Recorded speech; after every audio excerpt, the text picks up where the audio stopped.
보시면 출금되는 양이 심상치가 않습니다. 이제 반등의 시기가 왔다고 매우 높은 확률로 판단할 수가 있겠어요. 네, 안녕하세요 여러분, 사냥개미입니다. 오늘은 온체인 데이터를 기반으로 해서 요즘 우리가 꼭 주목해야 할 투자 자산에 대해서 알아보는 시간 가져보겠습니다. 쉽고 빠르게 전달을 해드릴 테니까 끝까지 시청해주시면 감사하겠습니다. 그럼 바로 시작할게요.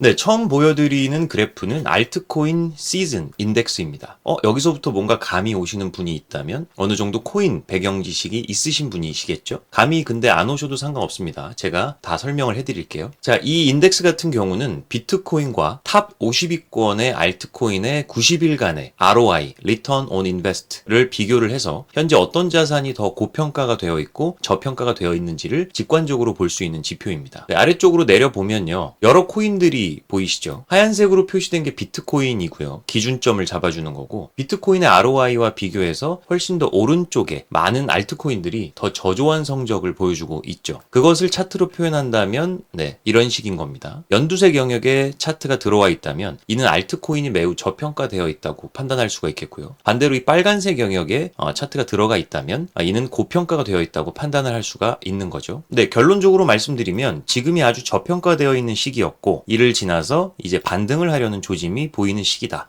라고 말을 해볼 수 있죠. 더 자세하게 뜯어보도록 하겠습니다. 네, 20년 5월 7일에서 20년 6월 6일까지의 구간을 한번 살펴보겠습니다. 여기 보이는 바로 이 구간인데요. 알트코인 시즌 인덱스가 초록색 영역으로 파고든 시점부터 다시 완벽하게 그 지점을 탈출한 시점까지를 고려를 해본 겁니다. 네, 이 구간을 차트로 본다면 바로 여기 보이는 이 초록색 수직 점선 사이 영역이라고 할 수 있는데요. 이 구간 어딘가에서 저희가 알트코인의 대장인 이더리움을 매수를 했다고 가정을 한다면 우리는 3개월 동안 120%가 넘는 수익을 거둘 수가 있었습니다. 자, 그 다음은 20년 10월 30일부터 21년 1월 18일까지의 구간을 살펴보겠습니다. 바로 여기 보이는 이 구간이죠. 마찬가지로 알트코인 시즌 인덱스가 초록색 영역으로 파고 들어간 시점부터 다시 그 영역을 탈출한 시점까지를 고려했습니다. 네, 이 구간을 차트로 본다면 여기서 여기까지 이 초록색 점선 구간인데요. 우리가 이 구간 어딘가에서 이더리움을 매수를 했더라면 우리는 약 6개월 동안 546%가 넘는 수익을 거둘 수가 있었습니다. 자, 마지막으로는 23년도로 넘어와서 슬슬 상승장으로 전환되어 가던 시점을 보겠습니다. 23년 4월 9일에서 23년 11월 5일까지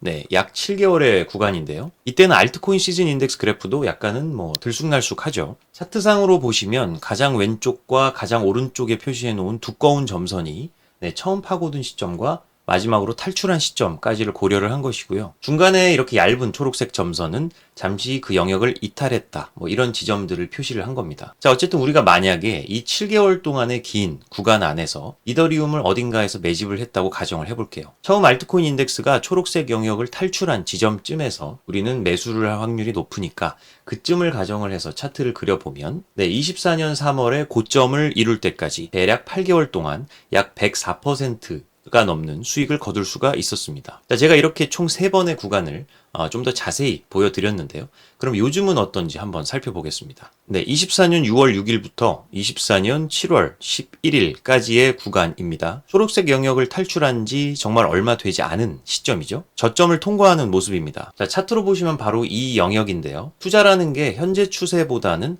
앞으로의 추세가 어떻게 될지를 예측을 해보는 게임이죠. 최근 한 달간 쉴 새 없이 하락을 했던 상황에서 모두들 힘든 시간이었지만 이제는 미래가 어떻게 될지를 한번 봐야 될 시점이 됐습니다. 차트상으로도 회색선인 240일 이평선의 지지를 받으면서 아랫꼬리 봉들이 길게 생겨났다는 건 그 부근이 즉 디맨드 존, 수요 집중 구간이라는 것을 유추해 볼 수가 있습니다. 그 전저점들과도 겹치는 구간이 있고 그 구간에서도 이렇게 아랫꼬리 캔들이 많이 나왔기 때문에 더 이 구간이 신빙성이 있죠. 현재는 그 위에 있는 이 보라색 선인 200일 이평선의 저항, 언저리에 자리 잡고 있습니다. 여기서 잠시 밀려서 조정이 나올 수도 있겠지만 저라면 지금부터 충분히 분할 매수를 고려를 하는 게 좋은 구간이다 라고 생각을 해요.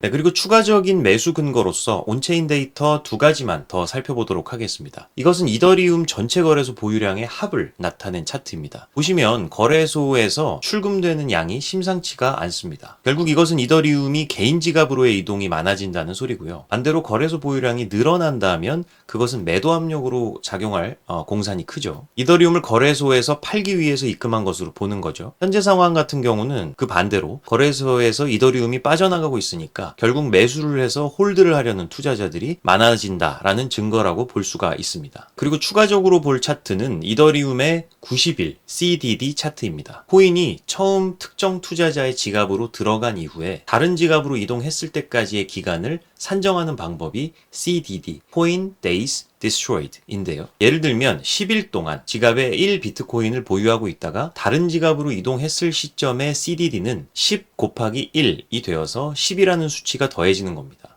그럼 만약 100일 동안 움직이지 않고 1비트코인을 소유했다가 다른 지갑으로 이동했다면 그 시점의 CDD는 100 곱하기 1이 되어서 100이라는 숫자가 더해지겠죠. 자, 이런 모든 투자자들의 값들이 더해진 것이 CDD라고 보시면 됩니다. 그렇다면 이 CDD가 늘어난다는 것은 장기 보유한 뒤에 매도하는 사람이 많다는 거겠고요. 장기 보유를 했다는 것은 코인 가격이 상승할 것을 기대를 했고 또 실제로 오르는 흐름이었기 때문에 팔지 않고 있었던 것으로 유추를 해볼 수가 있습니다. 반대로 CDD가 감소한다면 그만큼 짧게 보유하고 팔아치웠다는 얘기겠고요. 그 말인즉슨 코인 가격이 하락하거나 추세가 불확실하기 때문에 빠르게 단타로 치고 빠지려는 흐름이 많은 것이었다 라고 볼 수 있겠죠. 자, 그런 배경 지식을 가지고 한번 차트를 같이 들여다보면 예를 들어 이러한 상승기에는 CDD도 전반적으로 올라가는 흐름을 보여주지만 이렇게 잠시 CDD가 좀 빠지는 구간이 있습니다. 이런 구간에서 우리는 반등 타점을 노려볼 수가 있겠죠. 만약 우리가 이때 매수를 했다면 손익비가 꽤나 괜찮았을 거고요. 네, 23년도 상승기에 접어든 시점 이후로부터 예를 들어 이런 경우도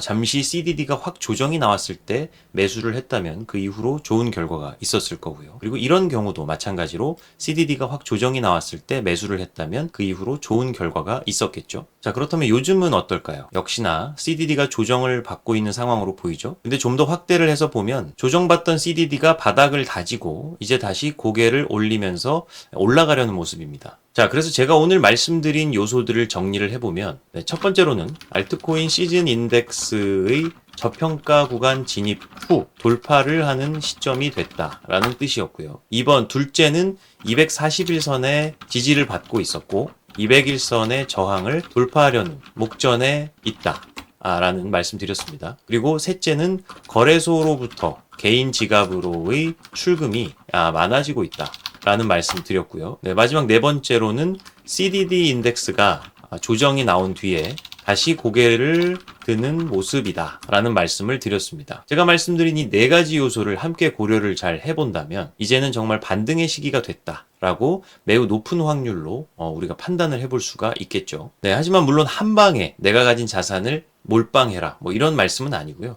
언제나 그렇듯 투자는 조심스럽고 섬세하게 해야죠. 한 3에서 5분할 매수 정도는 고려하시고 포지션을 진입해 보심이 괜찮다고 생각을 합니다. 네, 아마도 이 영상을 시청하시는 분들께서는 알트코인에 관심이 많고 실제로 알트코인을 많이 가지고 계신 분들도 계실 거예요. 아무래도 알트코인이 비트코인보다는 기대 투자 수익률이 좀 높다고 할 수가 있으니까요. 대신 그만큼 변동폭이 크고 잘못된 코인에 물려 있거나 혹은 스캠 코인에 당하는 경우도 종종 있습니다. 그래서 저는 웬만하면 시총 20위권 이내의 알트코인들로만 투자를 하는 편입니다. 그 중에서도 이더리움과 솔라나의 비중이 가장 높아요. 이더리움은 바로 직전 고점 대비해서 최저점까지 29.34%가 빠진 상태이기 때문에 이 심리적인 낙폭을 고려를 해봐도 괜찮은 반전의 시점이 될 수 있다고 생각을 하고 있습니다. 만약 현재가 대세 하락장이었다면 이렇게 많이 빠지는 상황에서 들어가면 절대 안 되겠지만 지금은 저희 개인적인 판단으로는 대세 상승장의 중반부 정도를 지나고 있다라고 보고 있기 때문에 충분히 진입이 가능한 시점이다 라고 생각을 합니다. 잘 참고해 보시기 바랍니다. 이번 영상은 이것으로 마치도록 하겠습니다. 도움되셨다면 구독과 좋아요, 알림 설정 부탁드리겠고요. 지금까지 사냥개미였습니다. 저는 다음 영상으로 또 돌아올게요.